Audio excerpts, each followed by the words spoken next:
2024-25 অর্থ বছরে দুটি প্যাকেজে 5,20,00,000 টাকা ব্যয়ে মিরপুর উপজেলার মশান থেকে পোড়াদহ সড়কের 4 কিলোমিটার সংস্কার কাজ হাতে নেয় কুষ্টিয়া এলজিইডি, যার কাজ পায় ফারুক হোসেন ও আনিস হোসেন নামে দুটি ঠিকাদারি প্রতিষ্ঠান। তবে সড়ক নির্মাণের এ কাজ নিয়ে উঠেছে ব্যাপক অনিয়মের অভিযোগ।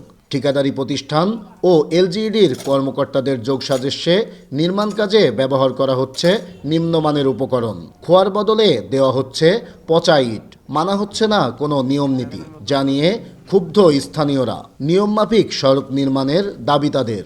মেলা দিন পর হচ্ছে, রাস্তাটা ভালো হওয়ার দরকার, কিন্তু এই রাস্তা যে এই বাইরটা এনে কুমাইট দিচ্ছে, এটি তো হচ্ছে ভালো হচ্ছে না। এরকম পচাইট দিলে তো টিকসই হবে না, এটা তাহলে 2-4 দিন পরে ভেঙে যাবে। পুকুর আছে বা খাদ আছে, সেই পাশে একটু পাইলিং করে একটু ভালো করে বেঁধে না দিলে তো সেটা থাকবে না ঠিক মতো। সেই জায়গাটাও যদি একটু বেঁধে দেওয়া যেত ভালো হতো। আবার কাজটা হচ্ছে খুবই ধীর গতিতে, এই কারণে কি হচ্ছে, মানুষের ব্যবহারের কারণে আবার নষ্ট হয়ে যাচ্ছে। সাইডের যে ইঁটগুলো দেওয়া আছে, ইঁটগুলোও পড়ে যাচ্ছে, নষ্ট হয়ে যাচ্ছে, উঠে যাচ্ছে। এদিকে সড়ক নির্মাণে স্থানীয়দের অনিয়মের অভিযোগের বিষয়টি স্বীকারও করছেন ঠিকাদারি প্রতিষ্ঠানের প্রতিনিধিরা। অকপটে বলছেন, কাজের ক্ষেত্রে ভালো খারাপ দুটিই থাকে।